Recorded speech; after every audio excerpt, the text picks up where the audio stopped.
because I know there's some people that are en route and traveling and couldn't be here and may want to watch this later. So first, I want to welcome everybody and thank you for being here. I know you guys have had a long, action-packed day and week, but the faculty and I wanted to officially welcome you guys as MOT ones and go over a few things and give you a little bit of information that you don't already have. So we will get started.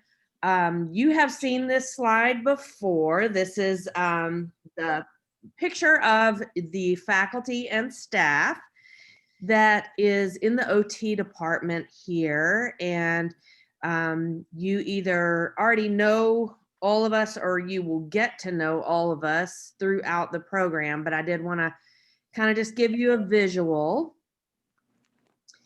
And what I thought I would do just as a kind of, I'm not a huge fan of icebreakers. I know they can be kind of awkward, especially one of my daughters especially hates this one, the one that people do all the time when you're supposed to tell something that like a unique talent about yourself. And she says she always feels like it puts her on the spot. Like, what talent do I have that somebody else isn't going to say? So she told me, make sure and not to do that one. So I thought I would do one that is just kind of fun and doesn't maybe put people on the spot. So if you would put in the chat, if you can get to the chat, if you're doing something else, don't worry about it. But if you can get to the chat, what animal would you be if you could be any animal? And there are no rules on this. People always ask, well, like, is a butterfly an animal? Sure. If you want it to be an animal, it's an animal. Dr. Weiser Pike, of course, wants to be a unicorn. So that can count. Yeah. I love it. We've got, a sloth and a jellyfish. I don't know if we've had a jellyfish before.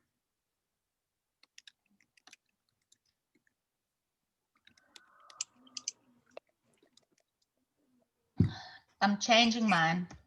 Well, you can be more than one if you want. There are not really any rules here. No, just unicorn. Yeah. Oh, even better.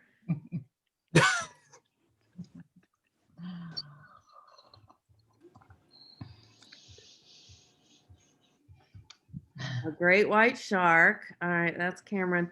We've got a couple of dolphins, koala, jellyfish, elephant, lion, someone's pet dog. Yeah.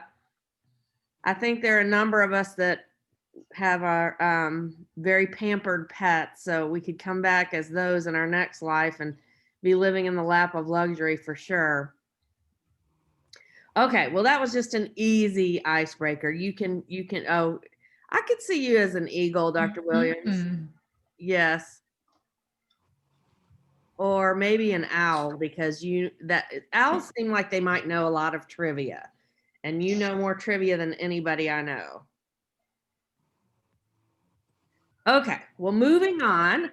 I know some people are still joining in, but you guys haven't really missed anything if you're just getting on the call.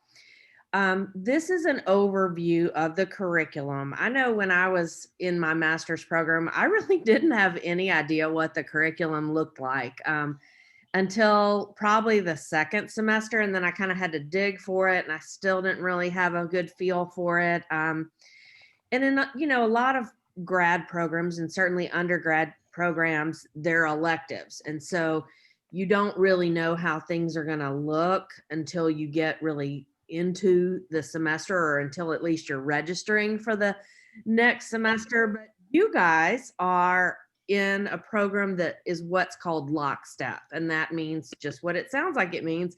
You all are all together for all these courses. And the good news is you just slide from one term to the next and learn everything you need to learn. And the bad news is you don't necessarily have really electives, but you do have a lot of autonomy in certain classes about what projects you do or certain things that you present on And that kind of is like your elective. So this semester is lots of basic sciences. We talked about that a little bit today in foundations. Then in the summer, you'll move into term 2 and take some courses that really kind of get into more sort of the evaluation part. And then you will also have your first level 1 field work then. And then in this time next year will be term 3. So that's what your bigs are doing right now. And you'll have more intervention type focused courses.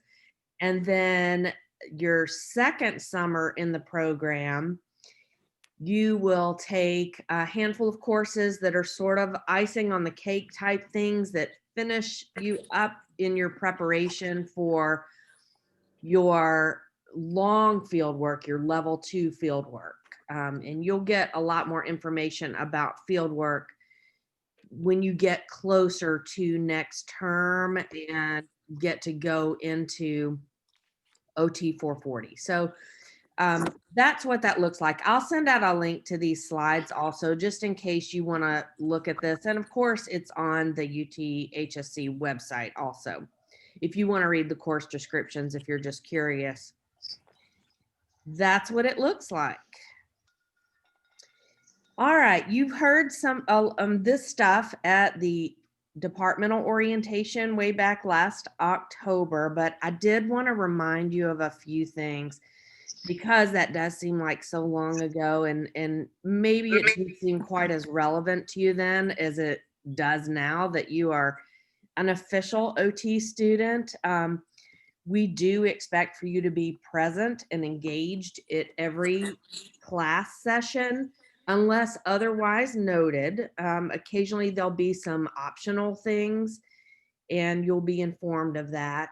There are some optional things like student OT association meetings, and sometimes we'll have some guest speakers that come in for things like that through SOTA. There'll be some other things that go on that are optional, and that's noted on the Team Up calendar. You need to make sure that you have read the honor code, and of course you need to read and understand your course syllabi. I'm also going to be talking to you guys about some policies that you will have to sign off on in they're for the program, but you'll do that as part of foundations. One thing I don't want you to forget is make sure to check your UTHSC email. I know from my own 2 kids when they were in their undergrad or grad school that they said that some of their classmates didn't often check email as much as I thought they might. You guys are a text driven, and I know you've got your group me and your Facebook page and your social media, but still email is our official mode of communication. And if something needs to be communicated, it will be usually through email. So pay attention to that.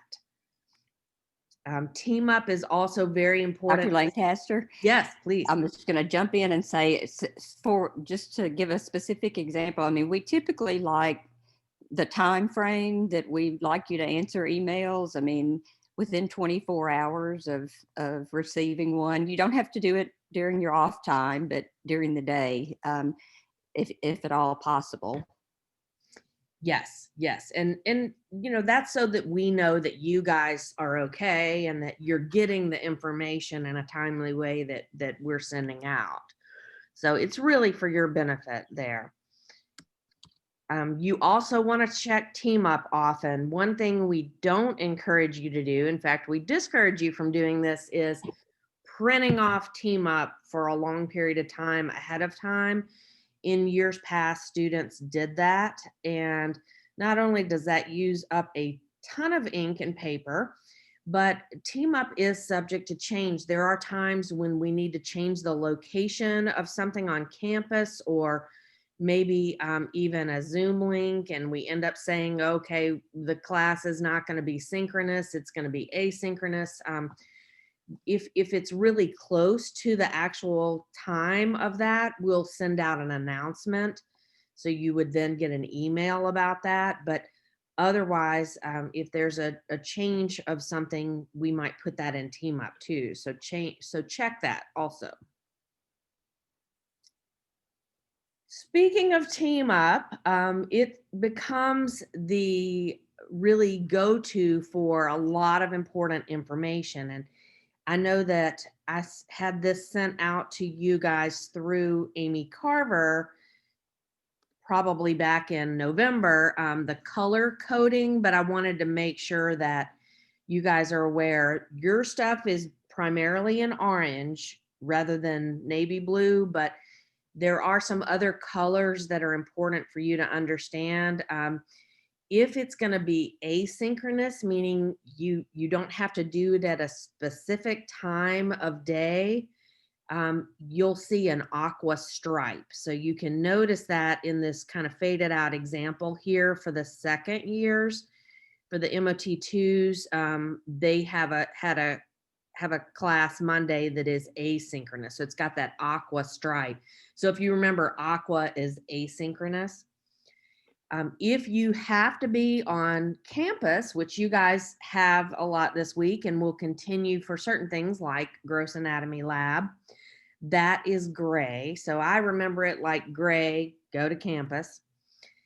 An exam will have a red stripe or a really big assignment. And part of the reason for that is to draw your attention to it. Another is to draw other instructors' attention to it so we know you have something big going on. So like if somebody had a class right before, right after it, we would make sure not to keep you late, or, we would know what you guys are doing.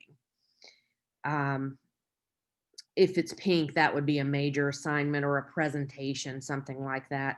I mentioned the purple. That means it's something other than a class session.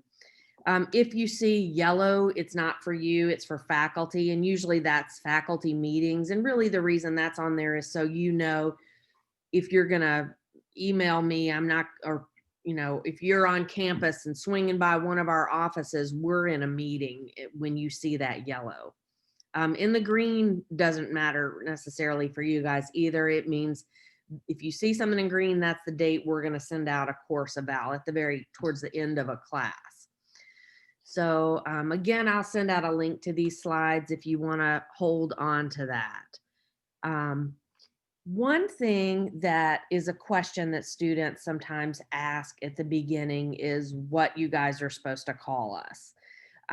Sometimes in undergrad programs and in some graduate programs. And in fact, I know in anatomy, there is some back and forth about what to call the instructors or the professors. And we do prefer that you guys call us doctor and then our last name. I know that Jay and Rick go by their first names, and that's what they do in their program, but kind of the climate in our program, the environment that we have is we do prefer that you guys do that. So just so you know, I know it can be awkward if you're emailing or something and you might not know what to say. So there's kind of the 2 cents worth of that. And I'll add, and when you graduate, then you call us by our first names, which is Yeah. always kind of fun to see the student or the alums out and have them say, "Hey, Ann." I'm like, "Yeah." It is. So the other thing that sometimes students aren't real sure of that we'll just kind of clear the air on is friending us or following us on social media. And I don't mind if students follow me on Instagram, really, because it's very tied to my professional stuff. But in general, we are not Facebook friends with students. However, when you graduate, we like to become Facebook friends with you. And that's one way we keep in touch and keep up with our alums out there. And that way, if you are out in the world and you aren't sure about something, or you just want to get in touch with us, you can always message us on Facebook or through social media if you didn't feel like looking up our email and didn't remember it when you're on the job after graduation. So another question that we get a lot from students is, when can you guys run for office? There are multiple leadership positions available, to you guys. And so I just thought I'd put that out there. The very first opportunity that you'll have to run for office is the class officers.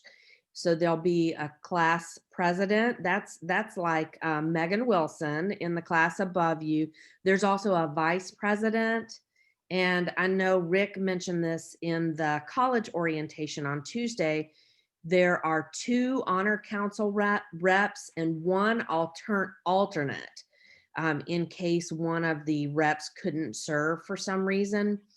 And so there are 5 positions, really 4 active and 1 alternate positions. And those, you guys will have that election as part of your leadership class in March.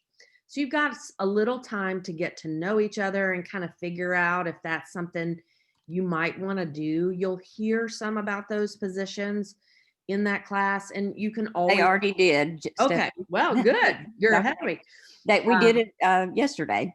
Good. So that's the first time. And you can talk to Megan if you want more information about that. And she'll direct you to that information if you just want to have some one-on-one with a student about that. The next thing after that will be the Student OT Association, or we always just say SOTA. There are actually 10 executive board positions, and those elections are in early May. And you will hear about those positions either in a SOTA meeting or in foundations before it's time to decide to run for that. And you will hear what the responsibility of each position is. So you can see what really kind of aligns with your personality and your experience, but there's lots of opportunities there.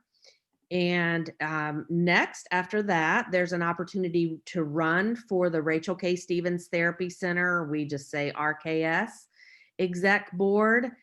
There are 8 positions for that. And that election will be just after the SOTA election, so also in May. And then in next term, so around August or September, will be the Honor Society or Pi Theta Epsilon or PTE. There'll be a chance to become a member of that. That is offered to the people who are in the top third academically after the first term. And then those people have an election of a president, a VP, a treasurer, and a secretary. So as you can see, there are lots of leadership positions. Now, sometimes students will ask, can they run for a position in more than one of those?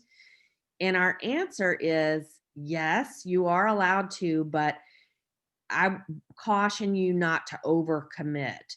You want to do what you're committing to do well. You also want to keep in mind that your primary responsibility is, as an OT student, to do what you need to do inside and outside the classroom as an OT student.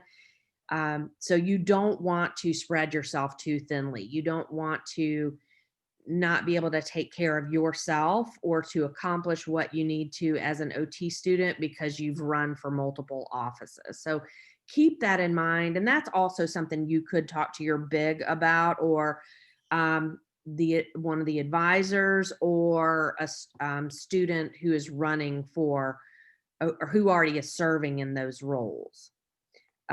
Anybody want to add to that, or do you guys have any questions about that?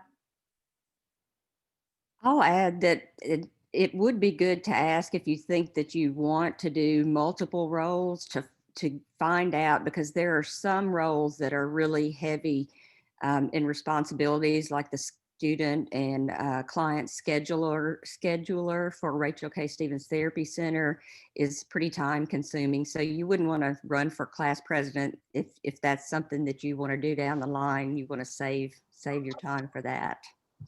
Yeah, it also kind of the responsibilities in those different organizations kind of ebb and flow. Just a really good example of that is the role in soda that Amy Carver has. And I know you guys all know her and have been in touch with her pretty much before you even started at OT school this week.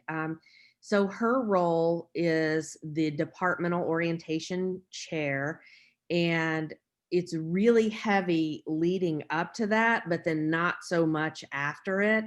So you wouldn't want to choose another position in another organization that has a really heavy like summer activity demand, just for example. So if you're interested in doing that, as we get closer to that, reach out and talk to your faculty advisor, other students, or the advisors of those organizations. Okay, so let's try. I had a flop on this in class today, so let's try and see if I can get it running now. If let's do a little poll everywhere, and faculty can play along if you guys want to. You can do this anonymously. I don't care if you use emojis, just don't use any controversial or not nice words. You can log on to pollev.com. You can use the app, or you can text to the number 37607 and then text the words Dr. Lancaster with no space, no punctuation. And what I want you guys to do is to just do a word association with the profession, the phrase occupational therapy. What comes to mind when you think about occupational therapy? You can do a single word or short phrase.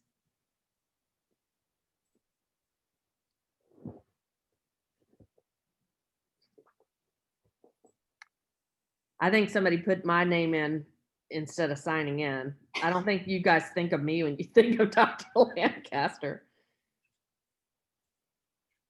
That's all right. We're doing a trial run today. At least I got, hopefully I have it where you guys can see it now. Let's see. Here we go. Yep. Oh, we got some good stuff.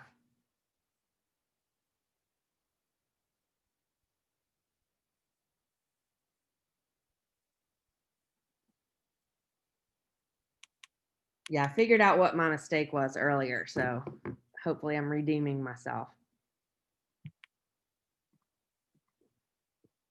So the way a word cloud works, if you don't already know, is that the more frequent things that people are putting in get bigger. So if more than one person is doing it, it'll blow that word up. So it looks like a number of people put independence, helping others, meaningful, creativity, ADLs. Several people put inspirational, engagement, adaptability. Look how big independence is getting. Empathetic, function, goal-oriented, unique, adapt. Lots of good stuff. All right, so you'll see us using Poll Everywhere from time to time, and now that I've had success with it, that'll be good. All right, well, let me make sure I'm sharing the right thing here. Okay, so the last thing that I'll talk about really before we just open it up for kind of Q&A or just sort of chit chat is each of you guys are assigned to a faculty member, and it's sort of like your advisor. It's similar to your advisor that you might have had in undergrad, but it's really called a faculty mentor, because we want to connect with you on a regular basis and not just for academics, like an academic advisor or sort of like a guidance counselor in high school might have done. We are here to point you in the right direction, to support you however you need to be supported. And that might be academically, but it might be otherwise. And one way that we do that is we talk to you guys and work with you guys on professionalism. And so we'll talk about that more in both leadership and in foundations. But I think it's important for each of you all to know who your faculty mentor is right out of the gate. And that way, if you are going through something, even at this stage, if you are having trouble getting somebody in financial aid to call you back, or if you're having problems with your living situation, or if you're completely stressed out, or if you just want to talk, you can get in touch with your faculty mentor. So you might be able to tell, but some of you guys have gotten married and changed your name, so it's not exactly looking this way, but these are really arranged mostly alphabetical. So mostly the people whose last name is earlier in the alphabet are with the faculty member whose name is earlier in the alphabet, Professor Flick, and then I'm next in the alphabet. And we have several late alphabet faculty member last names. So you can kind of see how that falls. And again, I'll send this out so you can see. You will hear from in the next few weeks from your faculty mentor, and they will reach out to you. But in the meantime, if you need something and you're not sure who to go to, or you just have a question, you can reach out to your faculty mentor. So there is that information. I hope I got everybody's name right. I went in after today in foundations, I asked the students to fill out a thing that was with if they had like a nickname or if they go by their middle name or something. And then some people told me they've gotten married and had a name change. And we've gotten a couple of notices about that from the registrar. So I hope I got everybody's name right. If not, let me know and I'll fix it, because I know it's annoying to be called by the incorrect name. Or if I spelled your name wrong, let me know. I try hard to do that right. All right. Do you guys have any, maybe I'll just leave it on that so you can see. Do y'all have any questions or anything anybody wants to talk about? Students or faculty? Other than we're just excited to have you all here and have you as students and to get to know you better and see you grow as future OT practitioners. And I'll just say welcome.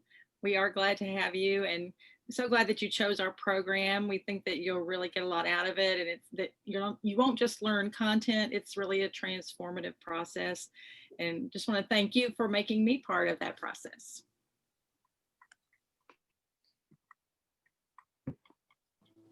Hi, I'll also welcome you guys. I'm looking forward to meeting you. I'll probably see you in July for pediatrics, and I'm Dr. Lauren Woods. And most of y'all have already seen me in anatomy. You have me every term you're on campus until you leave. So, hey, I'll see you as much as possible. I teach most of the adult clinical classes, so we have lots of labs on campus together. So, really hoping we're through the pandemic before the end of the year. But either way, you're going to get to see me probably more than you want to. So. And you'll see me in gross anatomy. I'll just be hanging around. You'll see me with some kind of costume on, right? You can notice me by my big long unicorn horn, which I can't find here in the filters, but oh, there's one. Ah, Oh, no, good. that's a shark. Oh, well. I found Okay. it. Now you can be happy. Oh, that's funny. So silly.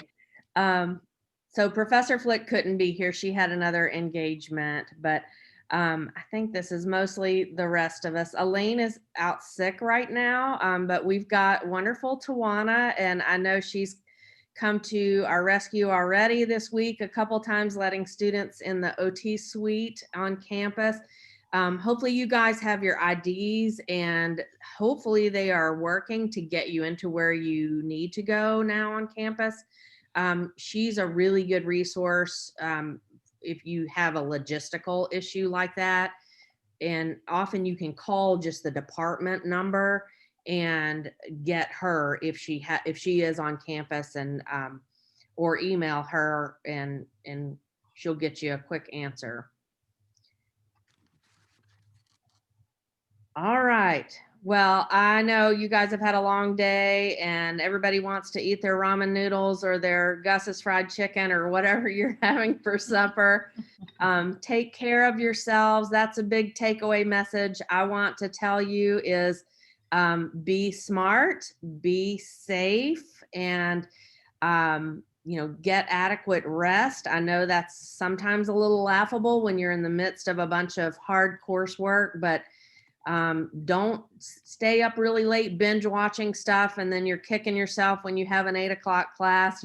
Sleep is very, very important, and adequate nutrition. We're making jokes about food, but don't eat Snicker exercise. bars and Red Bulls. And also Exercise. There is evidence that shows that helps your brain take in and retain information. So keep that up, whatever your flavor of exercise is, make sure to do that. All right, let us know if we can support you, and we're so happy that you're here.